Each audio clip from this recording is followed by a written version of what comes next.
ia falar o Evangelho de Atos, não deixa de ser uma continuação do Evangelho. E o livro de Atos tem tido um profundo impacto na nossa igreja.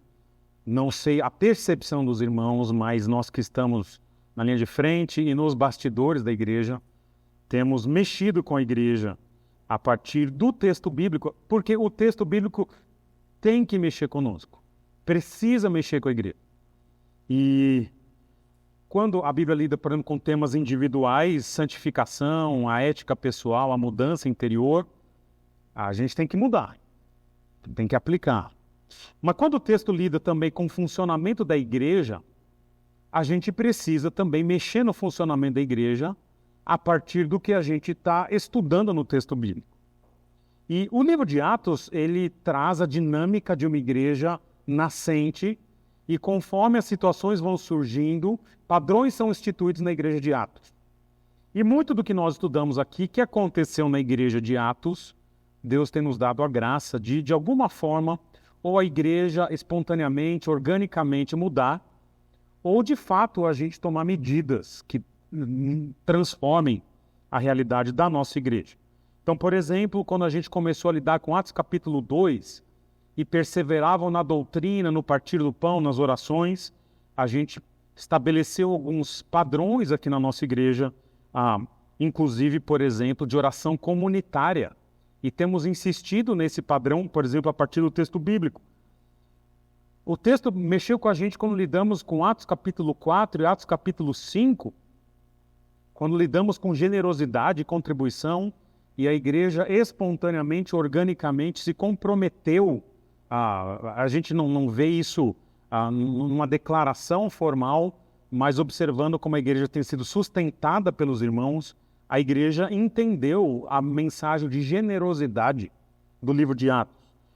Fomos convencidos também como igreja quando o texto bíblico trouxe a necessidade de uma divisão maior entre o trabalho administrativo da igreja, com a instituição do diaconato em Atos 6, e o trabalho, o ministério das mesas, né? Trabalho administrativo, e o ministério da palavra.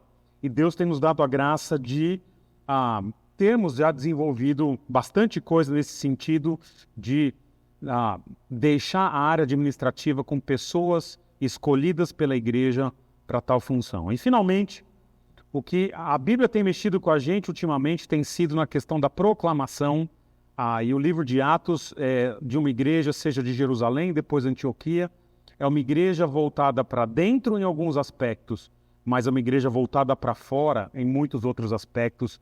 E a nossa igreja está tomando medidas também nesse sentido de ser uma igreja aberta, que vai lá fora e que traz o de fora para dentro. E são várias coisas que estão acontecendo e vão acontecer, como a própria reunião de casais que nós oramos agora há pouco, a EBF agora em julho, e várias iniciativas agora no segundo semestre. E hoje chegou mais um tema que nós precisamos meio que ajustar a nossa igreja ao ensino bíblico. E o tema de hoje e da semana que vem, eu que pregarei semana que vem, era para ser as minhas férias. Tá tudo bem aí, Cassiano? Eu achei que você estava me sinalizando alguma. Não? É? Então, ele está no som, ele faz assim, ó. Eu falei, cara, o que eu fiz? Desculpa, perdão. Eu preciso fazer bonito. E hoje, e na semana que vem, eu pregarei semana que vem, nós vamos ajustar a nossa igreja no nosso envolvimento com o trabalho missionário, especialmente com o trabalho missionário transcultural. Serão 2 sermões. Hoje nós vamos lidar com o que se espera dos missionários quando eles estão no campo. E a gente vai lidar com o texto de Atos 14, versículos 20 a 28, enfocando o que se espera de um missionário, parceiro de uma igreja, quando ele está no campo missionário. E na semana que vem nós vamos lidar o que se espera de um missionário no que diz respeito à parceria com a igreja local. Então, nós vamos ajustar um pouquinho a nossa prática a partir do que a gente vai aprender hoje aqui. E serão, então, 2 sermões e que a gente lida aqui publicamente, mas que nos bastidores, na liderança da igreja, seguramente nós vamos conversar e fazer alguns ajustes. Eu vou pedir que você abra comigo, então, Atos capítulo 14, versículos 20 a 28, o texto do finalzinho da viagem do apóstolo Paulo, na região da Galácia, da Frígia, da Licaônia. Então, esse texto de Atos capítulo 14 vai ser projetado para vocês. Diz assim o texto bíblico, Atos 14, 20 a 28, sendo que hoje nós vamos lidar apenas até o versículo 23. Diz assim: Mas, quando os discípulos se ajuntaram em volta de Paulo, ele se levantou e voltou à cidade. Só o contexto da semana anterior, Paulo ele é apedrejado, quase morre. No dia seguinte, ele e Barnabé partiram para Derbe. Eles pregaram as boas novas naquela cidade e fizeram muitos discípulos. Então voltaram para Listra, Icônio e Antioquia, aquelas cidades que ele já tinha passado, e ele agora faz o caminho de volta. Fortalecendo os discípulos e encorajando-os a permanecer na fé, dizendo: é necessário que passemos por muitas tribulações para entrarmos no reino de Deus. Paulo e Barnabé designaram-lhes presbíteros em cada igreja. Tendo orado e jejuado, eles os encomendaram ao Senhor em quem haviam confiado. Esse é o texto de hoje, só para ter o contexto todo. Passando pela Pisídia, chegaram a Panfilha, e tendo pregado a palavra em Perge, desceram para Atália. De Atália navegaram de volta a Antioquia, onde tinham sido recomendados a graça de Deus para a missão que agora haviam completado.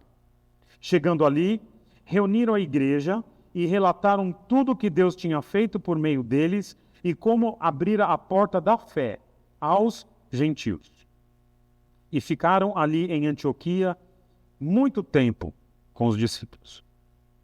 Como eu disse para vocês, é um texto dividido logicamente, e que nós vamos dividir aqui em duas partes. Versículos 20 a 25 é Paulo e Barnabé nas suas últimas atividades missionárias ali nessa primeira viagem.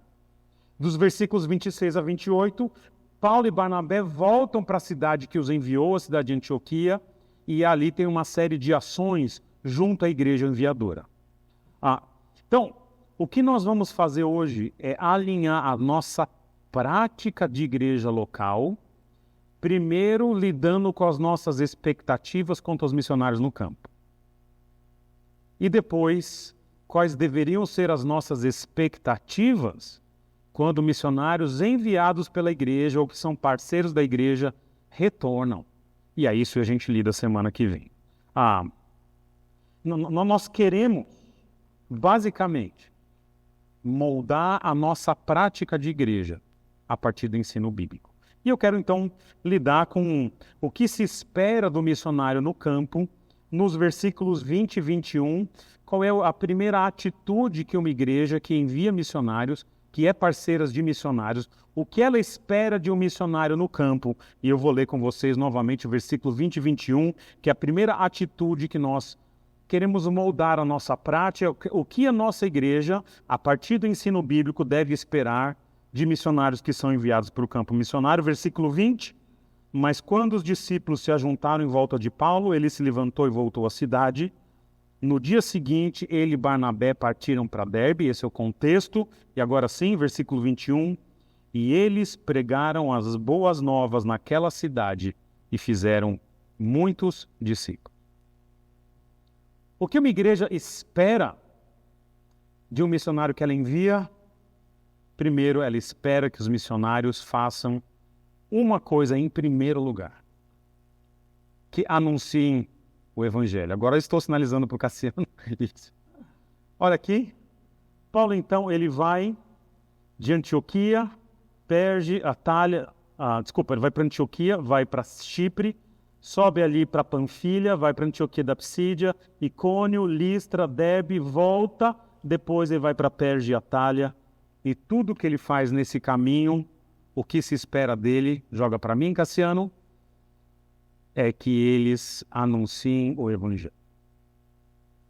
Tudo o que eles fazem nessas viagens, nessas cidades, a parte principal, a essência que a gente viu nas últimas semanas eles chegam com um objetivo inicial: anunciar o evangelho. O texto diz, eles pregaram as boas novas naquela cidade.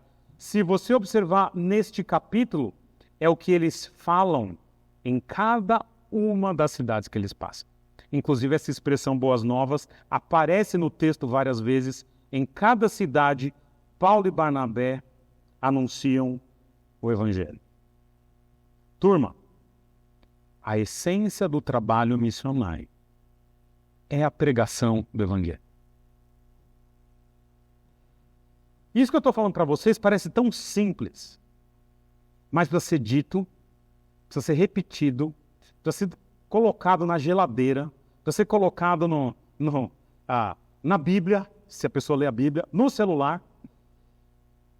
A essência do trabalho missionário é pregação do evangelho. Eu me lembro, há muitos anos atrás, que a determinada pessoa, já contei esse caso para alguns de vocês aqui, quando soube que nós tínhamos ido para a África, e a gente foi para um lugar que não tem crentes, a gente queria ir para um lugar que não tem crentes, na verdade, e uma pessoa que não era crente falou, mas o que vocês vão fazer lá?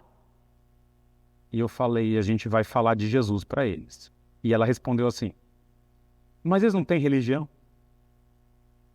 Porque, olha que interessante, há uma perspectiva de que as pessoas estão bem do jeito que estão. Não estão bem do jeito que estão. O missionário precisa saber que, em se tratando especialmente de campos pioneiros, a essência do seu trabalho é a pregação do evangelho. Mas muita gente vai dizer o seguinte, e a gente não vai construir hospitais? Olha, muitos hospitais foram construídos por missionários. Você vai nos países, tem... às vezes não missionários só protestantes, até missionários da época católicos, né, as famosas Santa Casa de Misericórdia, não é isso? São hospitais. No Quênia, onde a gente morou, tinha um hospital construído pela missão cristã, evangélica, protestante que a gente trabalhava. Vários hospitais, sim, são construídos por força missionária.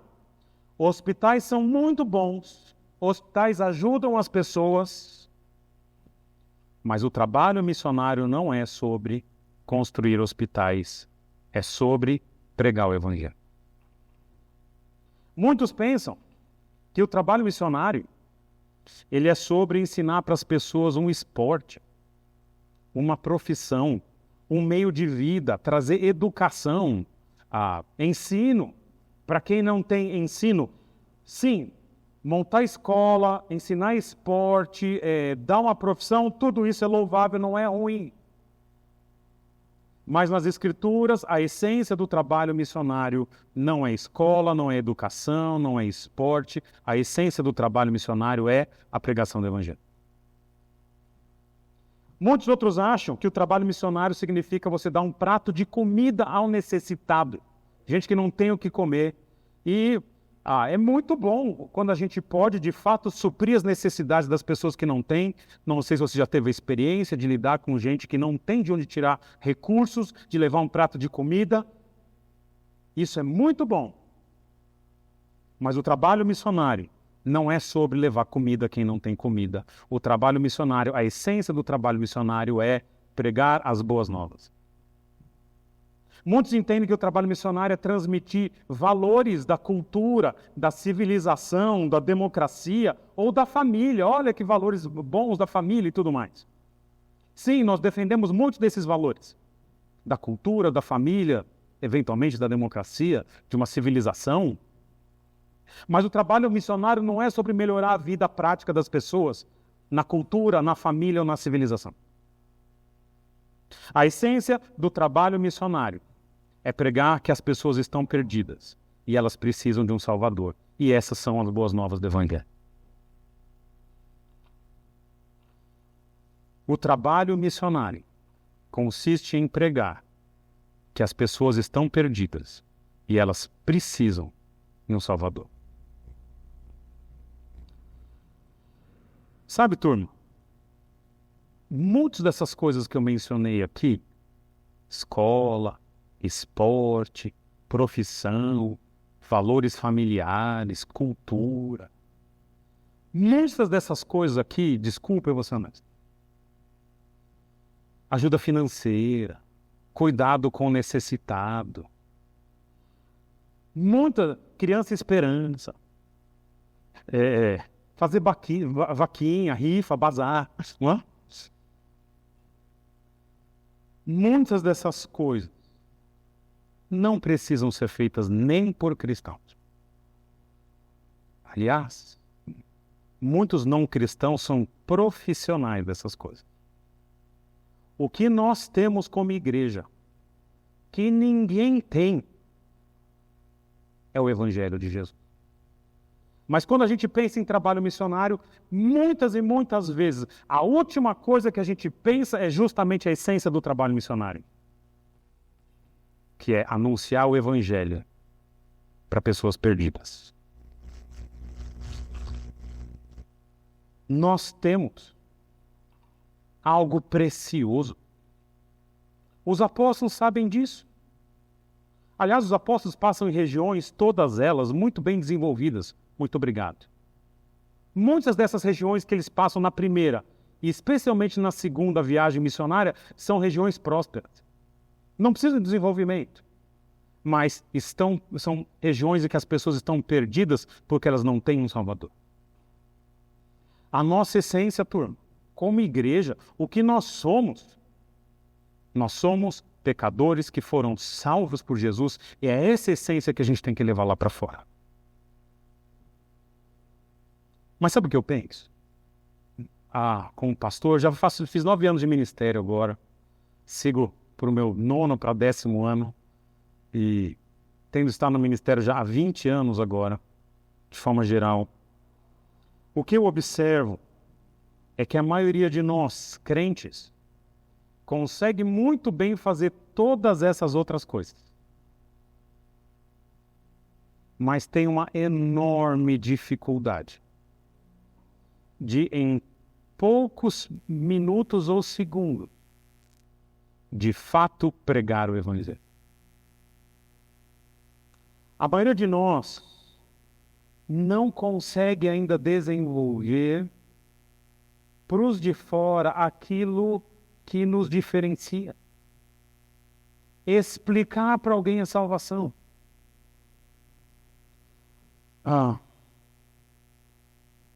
Se eu quero enviar alguém para montar um hospital numa região necessitada, eu nem sei se o crente seria a melhor pessoa. Eu preciso mandar alguém competente para isso.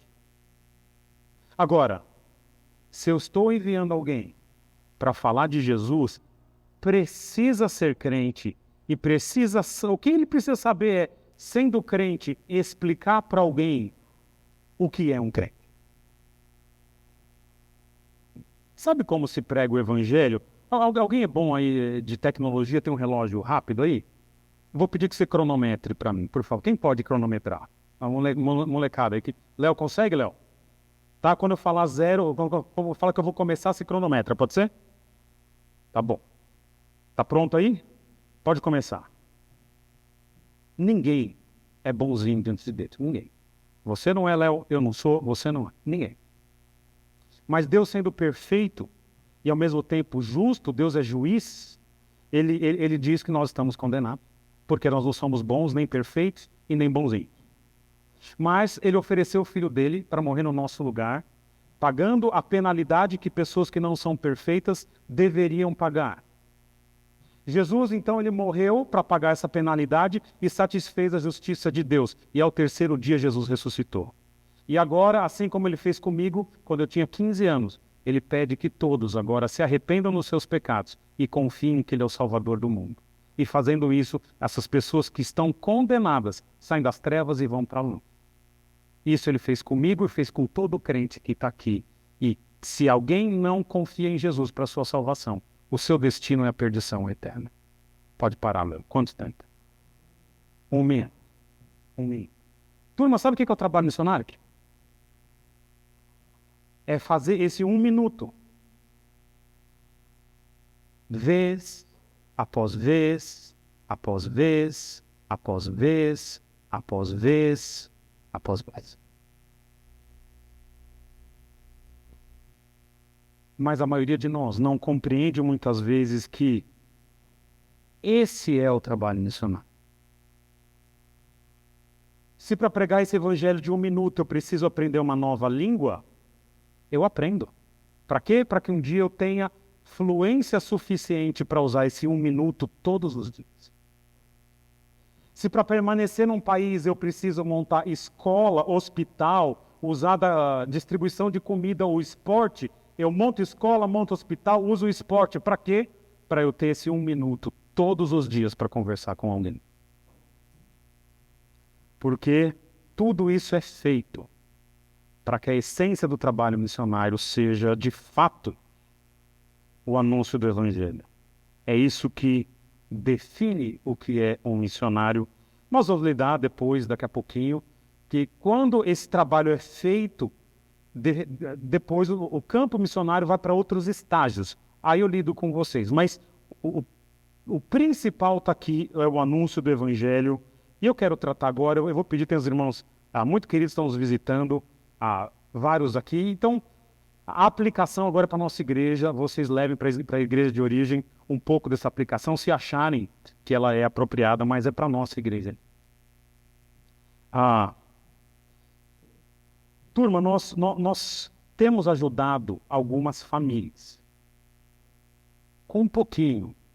Cada vez mais, mas é um pouquinho aí. Nós ajudamos hoje famílias de missionários transculturais.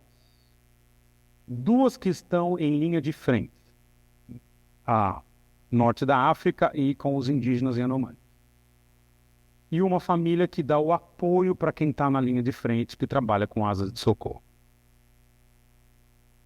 Turma, a minha proposta como pastor de vocês é: nós temos sempre que avaliar no envolvimento com missionários quem de fato está ou anunciando o evangelho, ou no caso da família que trabalha com asas de socorro, proporcionando que alguém assim faça.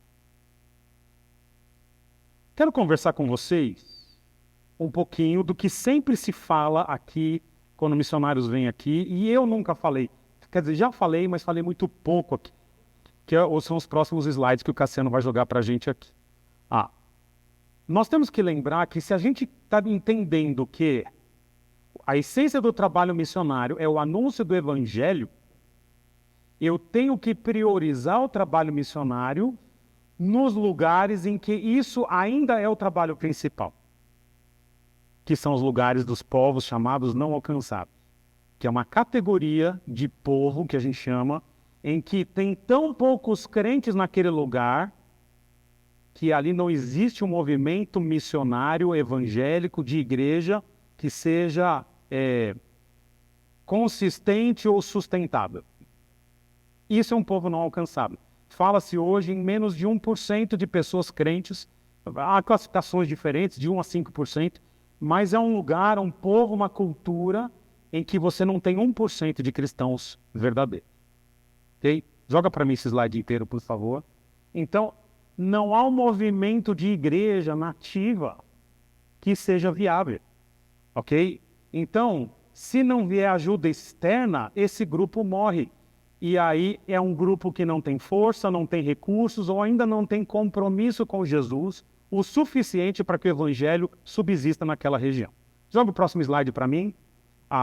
Pode passar esse, eu quero jogar o próximo aqui, eu vou abreviar aqui. Mostra para mim isso. Vocês viram com o Jason aqui recentemente que essa região do planeta, ela tem 2 características. Primeiro, a região mais populosa do mundo. Pega China e Índia, só ali são 3 bilhões de pessoas. Pega todo o norte da África, Oriente Médio e várias regiões, Indonésia, regiões, países reais, Bangladesh, países com enorme população. Mas olha que interessante. Essa chamada janela 1040, que tem que ver com a latitude, a longitude, essa região aqui, não, segura aí. Ela é uma região que concentra, então, grande parte da população e concentra a população do mundo hoje que é não alcançada. Ou seja, não tem um movimento de igreja que seja viável, autossustentado ou possível nesses lugares. Em azul agora vocês vão ver um mapa, que o Cassiano vai esperar um segundo.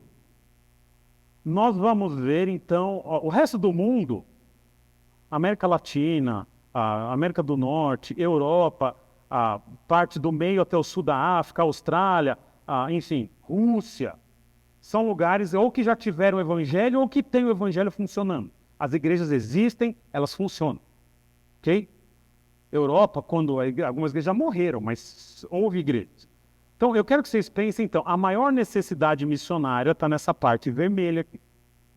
Agora eu vou falar para vocês aqui, o mapa vai mostrar para a gente onde estão de 90% a 95% dos missionários que são enviados pelas igrejas hoje. Vai lá, primeiro lugar. Segundo lugar. Terceiro. Quarto. Mais algum? Interessante? Os lugares mais necessitados estão no vermelho. Os lugares com mais missionários estão no azul. Se a essência do trabalho missionário é a pregação do evangelho, onde que deveriam estar as pessoas que nós temos enviado? A maioria deveria estar. Não que os outros não precisem, nós temos várias lacunas em todos esses lugares aqui. Há regiões ali da África com tribos inteiras sem o evangelho. Na região sul. Há no nosso país grupos que sequer foram contactados ainda pelo homem moderno. Ok? Mas esses lugares já tem o evangelho. Você sai aqui, tem uma igreja aqui, desce ali, tem outra ali. Esses daqui não. Se nós estamos lidando com o trabalho missionário como anúncio do evangelho, nós temos que considerar como igreja que é esse tipo de iniciativa que a gente quer apoiar. E é isso que nós esperamos dos missionários. Pode voltar lá para... Isso daí pode pular. Inclusive são os países com maior crescimento populacional. E pode voltar para o slide do sermão. Voltar não, ir para frente. Isso. Pode pôr. Isso. Perfeito. Volta. O que nós pensamos, a partir do que o apóstolo Paulo e Barnabé fizeram, é que ser um missionário, em primeiro lugar, é anunciar o evangelho. Mas não é só isso que eles fazem. Depois de anunciar o evangelho, pessoas se convertem. Diz o texto ali, eles pregaram as boas novas naquela cidade e fizeram muitos discípulos. Pessoas se convertem, e agora? O que se espera então, é um segundo estágio agora. Voltaram para Listra, Icônio e Antioquia. Fazendo o quê? Fortalecendo os discípulos e encorajando a permanecer na fé, dizendo: é necessário que passemos por muitas tribulações para entrar no reino de Deus. E o que se espera dos missionários é, uma vez havendo convertido,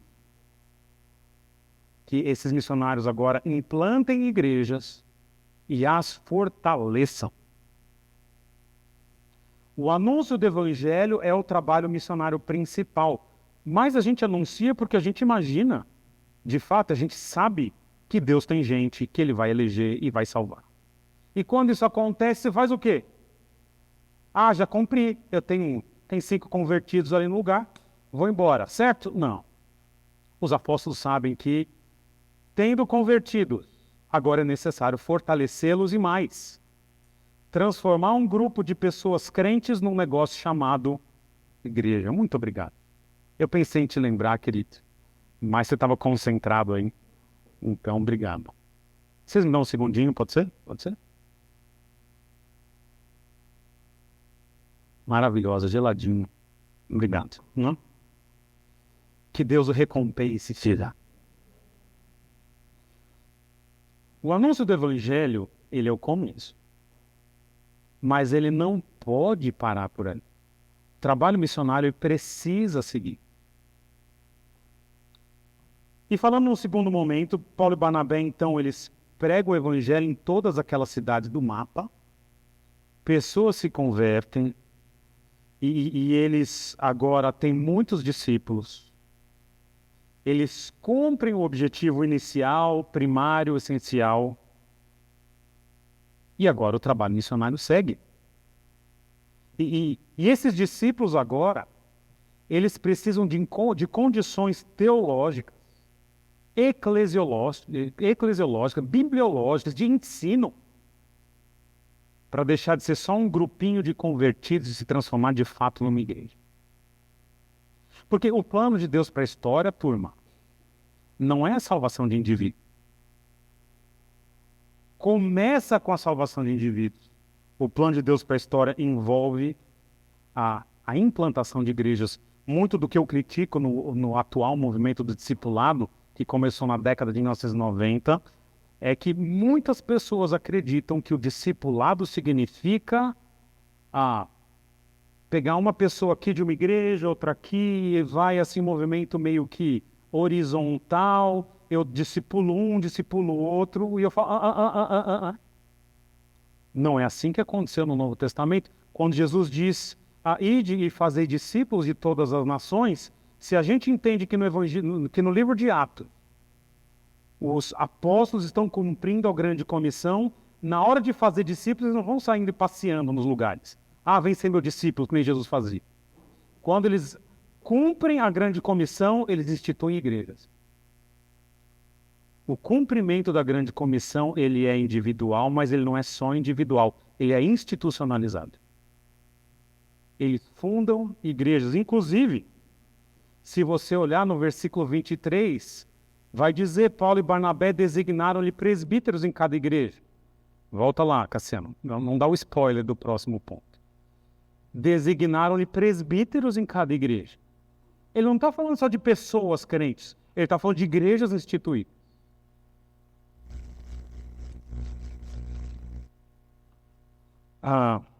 Quando a gente fala, então, do trabalho missionário, não estamos falando de discípulos avulsos. E eles, então, entendem que tem que fortalecer essas igrejas. E como que eles fazem? Fortalecendo os discípulos e encorajando-os a permanecer na fé, perseverança. E olha o que os apóstolos dizem. Olha como você encoraja o irmão está triste. Você fala assim, está difícil a sua vida? Aí você diz assim, é necessário que passemos por muitas tribulações para entrarmos no reino de Deus. Você fala, porque quando vemos irmãos tristes, as igrejas falam, você precisa ter uma experiência, fica tranquilo, você vai ter vitória. Vá em paz, Deus é contigo, você é cabeça, não é cauda. Mas quando o apóstolo Paulo quer encorajar a igreja, ele diz, é necessário que passemos por muitas tribulações para entrarmos no reino de Deus. Como assim? Quando as pessoas querem desanimar, quando as pessoas têm a tendência a desanimar, o que nós precisamos muitas vezes é uma pregação absolutamente realista. Essa é a realidade. Não trazermos o que não é a vida cristã. Muito desse movimento que nós vemos hoje, chamado neopentecostalismo, depois coaching e tudo mais, vocês vão ver o estrago em 10, 20 anos, porque são perspectivas que dizem vai ficar tudo bem, você consegue. Enquanto que o apóstolo diz, vai ser difícil, você tem que perseverar. Aliás, quando ele fala ali, passemos por muitas tribulações, a palavra que é usada é a palavra angústia. O reino de Deus, a salvação em Jesus, sim, ela resolve muitos dos nossos problemas. Mas viver no reino também é motivo de muitas angústias. É mais fácil, nesta vida, viver fora. Aliás, acho que se a gente acordasse todos os dias com essa garra de falar, vai ser difícil, mas é isso que eu quero, nossa vida seria diferente. Eu quero, nesse momento com vocês aqui, eu quero aproveitar hoje, eu já mencionei para alguns adolescentes ontem, eles não sabem, mas eu preciso fazer uma reparação histórica. aqui para ilustrar a ideia de que é necessário que passemos por muitas tribulações para entrarmos no reino de Deus. Aconteceu algo este ano com os solteiros, adolescentes, os jovens, Kevin. E eu creio que o meu silêncio, que foi proposital, foi de fato proposital, eu fiz isso de propósito, mas eu tenho que fazer uma reparação histórica. Refiro-me ao que aconteceu no dia 19 de fevereiro, às 16 horas.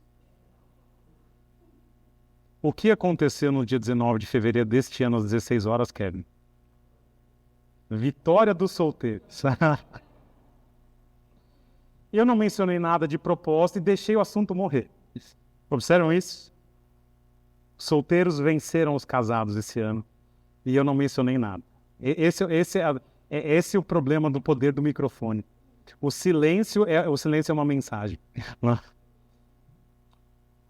E eu vou resgatar essa história triste para ilustrar esse ponto do sermão. Vocês sabem que os solteiros historicamente nunca ganhavam nada, não é?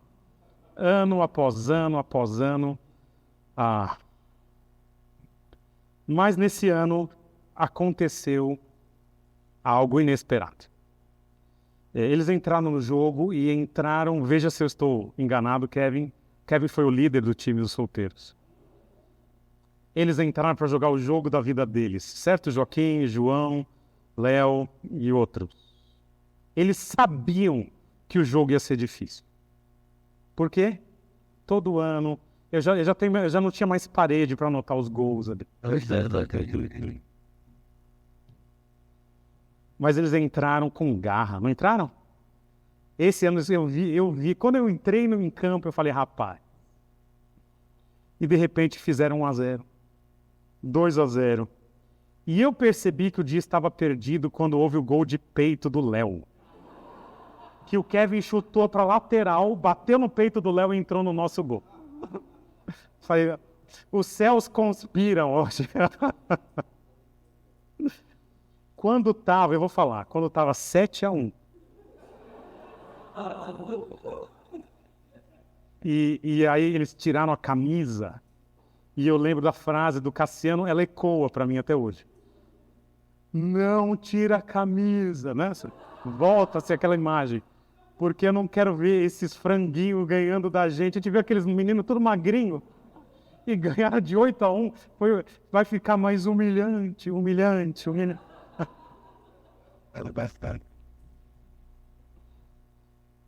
Essa turma venceu com justiça. Parabéns. Agora faça a justiça devida a vocês. Porque o que animou vocês foi que vocês sabiam que o jogo ia ser difícil. Cara, se a gente não lutar, a gente não vai ganhar, não é? E de fato, cara, o Mateus pegou tudo aquele dia. Que coisa. É assim que a gente anima um grupo de pessoas que precisa vencer. Vai tranquilo, vai ser fácil. A gente jantava vocês de novo, como a gente fez tantas vezes. Mas quando a gente fala assim, vai ser duro. Cara, você tem que dar o sangue, porque senão não vai ganhar. E aí é 6-1, 7-1, 8-1, porque é necessário que passemos por muitas tribulações para entrarmos no reino de Deus. É isso que anima. É isso que a gente tem que verificar um trabalho missionário. Para fortalecer uma igreja que está sendo implantada, eu tenho que falar a verdade. Igreja é difícil. Aliás, quando eu dou aula no seminário para pastor, eu falo o seguinte. Se você está entrando no ministério pastoral achando que vai ganhar, cara, desiste agora. Se você está entrando para lutar, tem chance. Ainda assim não tem garantia. Agora, entrou de salto alto, meu amigo, vai rodar na primeira semana. E roda. Porque é duro, é difícil. Mas é parte do trabalho missionário essa honestidade, falar, olha, Deus salvou vocês, mas se prepara. E essa igreja que vai surgir aqui, a igreja da Galácia, dos Gálatas, é uma das piores do Novo Testamento, que mais vai ter lutas, divisões, brigas, confrontações, perseguições. E é isso que se espera dos missionários, que eles fortaleçam as igrejas, dizendo a verdade. E para dizer a verdade, precisa ter treinamento. A gente tem que aprender a falar a verdade. E isso a gente pode discutir num outro dia. Finalmente, versículo 23, o que se espera dos missionários no campo missionário diz assim, versículo 23. Paulo e Barnabé designaram-lhe presbíteros. Agora sim, pode pôr, Cássio. Em cada igreja, tendo orado e jejuado, eles os encomendaram ao Senhor em quem haviam confiado. O que se espera dos missionários no primeiro estágio é, e continuando, que anunciem o evangelho vez após vez, que uma vez havendo convertidos, que implantem e fortaleçam igrejas, não só grupo de pessoas, mas a instituição de igrejas, que agora são fortalecidas com a verdade. E o que se espera é que o trabalho missionário acabe. Como? Ou quando? Quando agora há pastores nativos pastoreando cada igreja.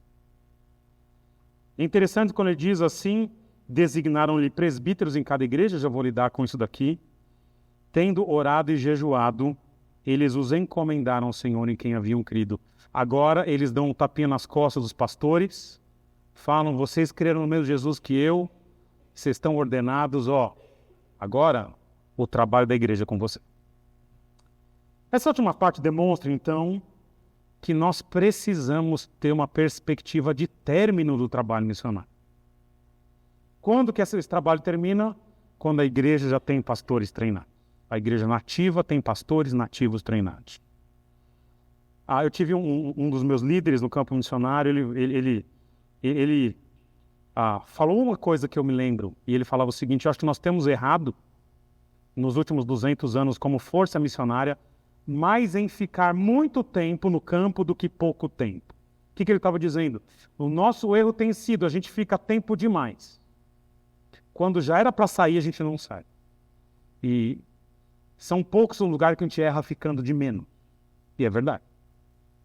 Tem lugar que a gente nunca foi, aí a gente pode conversar. Mas os lugares que tem força missionária antiga, eu vou contar para vocês, a igreja que eu frequentei no Quênia, 250 pessoas, nós frequentamos uma igreja ali, era uma igreja cujo pastor ele era norte-americano. Como assim? O Quênia tem seminários melhores que aqui.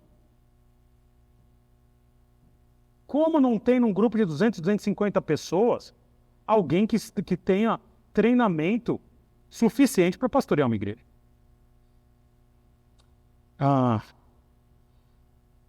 Tendo pregado o evangelho, fortalecido os irmãos, estabelecido igrejas, é hora de treinar algum para que sejam pastores. E algumas observações. Primeiro, é usado ali no designaram-lhes o verbo eleger. E está dizendo o seguinte, Paulo e Barnabé elegiam presbíteros. Se você olhar a sua versão aí, dependendo do tamanho da banca tradutora, ela traduziu assim, e eles promoviam eleições. Vê se na sua está assim.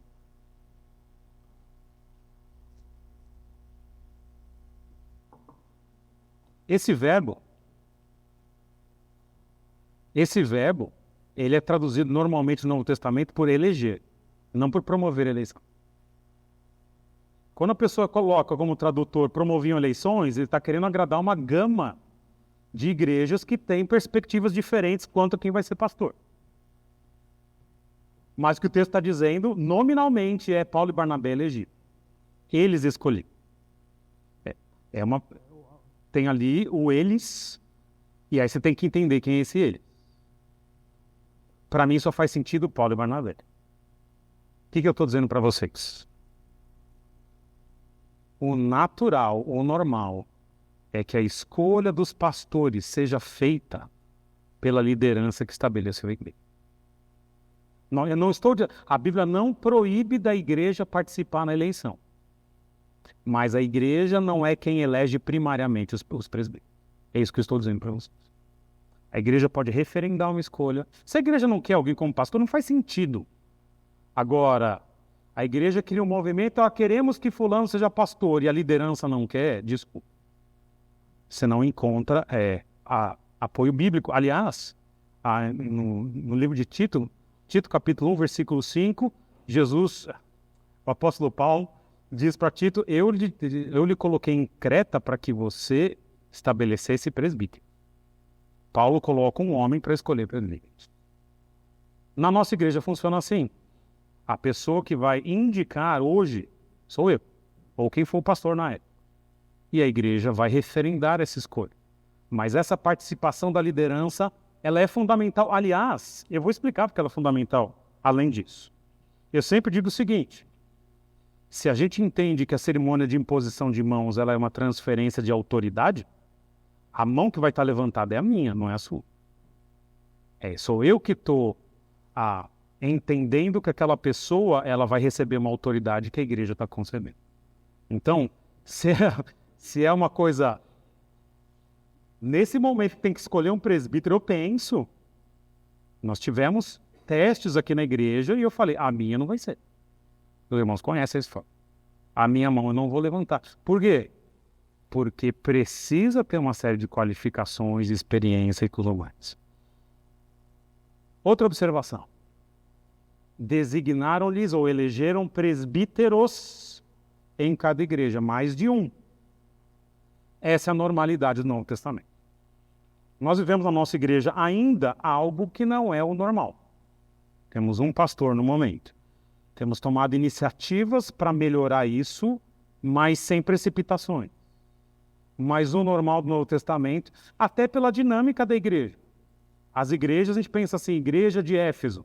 Todo mundo aluga um templo lá e fica lá, né? Não, a igreja de Éfeso se reunia uma parte numa casa, outra em outra, outra em outra, e de vez em quando possível, se reuniam. E aí você vai ter um pastor, outro presbítero, e aí são líderes da igreja que se reúnem, que oram, que cuidam. Inclusive, quando o apóstolo Paulo, em Atos 20, se despede dos presbíteros de Éfeso, são vários. O normal no Novo Testamento é termos presbíteros, pastores. E Deus levantando pessoas aqui na congregação com os requisitos mínimos de 1 Timóteo 3 e Tito capítulo 1, nós teremos outros pastores. De dentro da igreja, não mais de fora.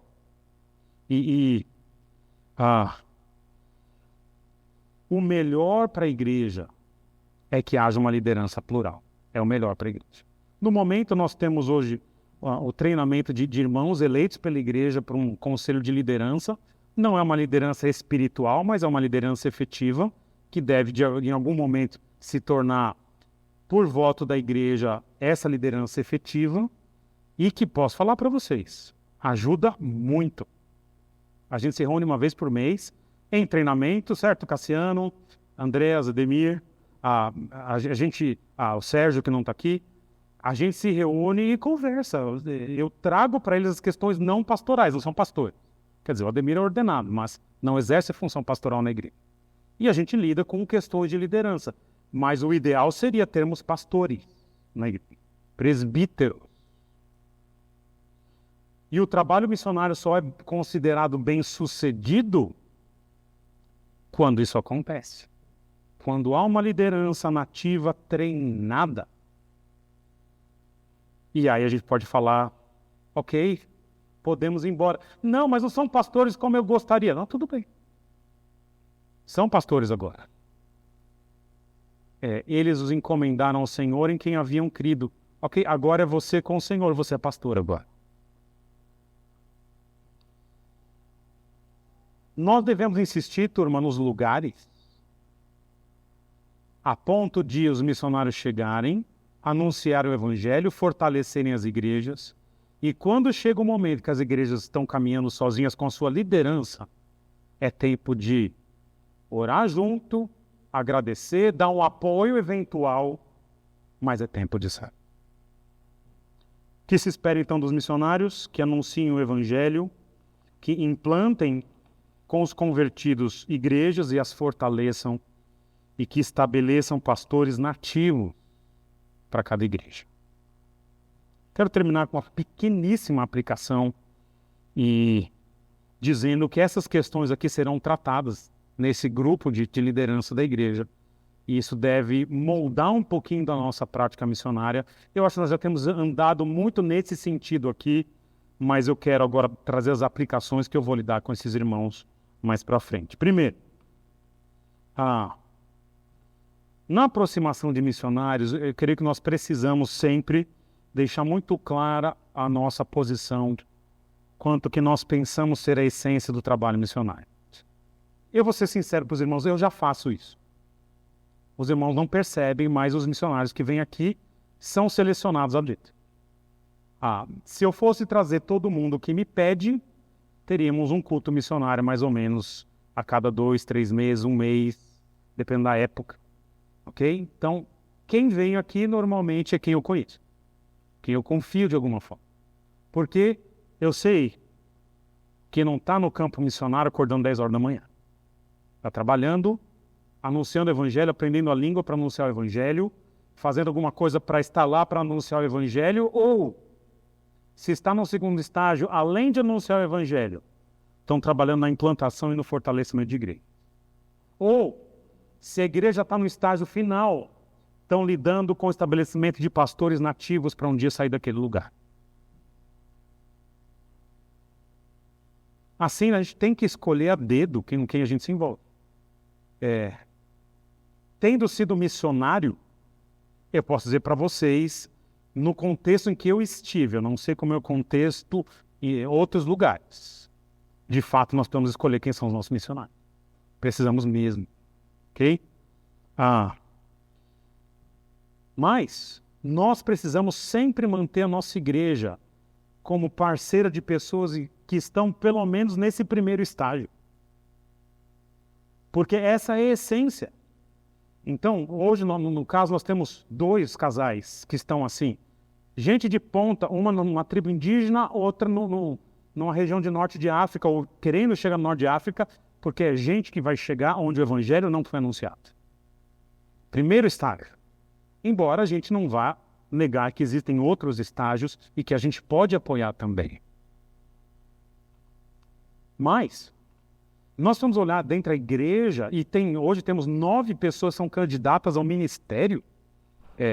Quais dessas pessoas talvez Deus chamou para isso? Anunciar, implantar e fortalecer e treinar pastores. Porque o trabalho missionário é isso. E finalmente, a gente como igreja deve lembrar que a gente não tem autonomia para fazer o que a gente pensa. A gente precisa lembrar que se o texto bíblico foi revelado de uma certa forma, ele foi revelado com a ideia da gente reproduzi-lo. E é isso que nós queremos aqui na nossa igreja. É isso que eu tinha para a gente. Vamos orar. Senhor, muito obrigado porque o Senhor tem levantado pessoas, missionários, que a nossa igreja de alguma forma faz parceria. E o que eu te peço que o Senhor os abençoe ali a turma do norte da África, cuida deles, anima-os neste domingo, abençoa também a John e Rebeca e Rodrigo e Laila no trabalho com indígenas, e que a gente deixe clara a nossa posição como igreja, das nossas expectativas relacionadas ao texto bíblico, e que o Senhor levante do nosso meio tantos outros para anunciar o evangelho, para, havendo convertidos, fortalecer os irmãos, falando a verdade, a dureza da vida cristã, e ao mesmo tempo fortalecendo as igrejas, implantando igrejas, e finalmente, o Senhor levante irmãos aqui para treinar pastores, e que nesse treinamento esses pastores frutifiquem e assumam plenamente a responsabilidade pelas congregações às quais o Senhor os confiou. Obrigado por isso, sou muito grato, em nome de Jesus. Amém. Turma, eu fiquei sem meu celular, alguém me empresta, por gentileza?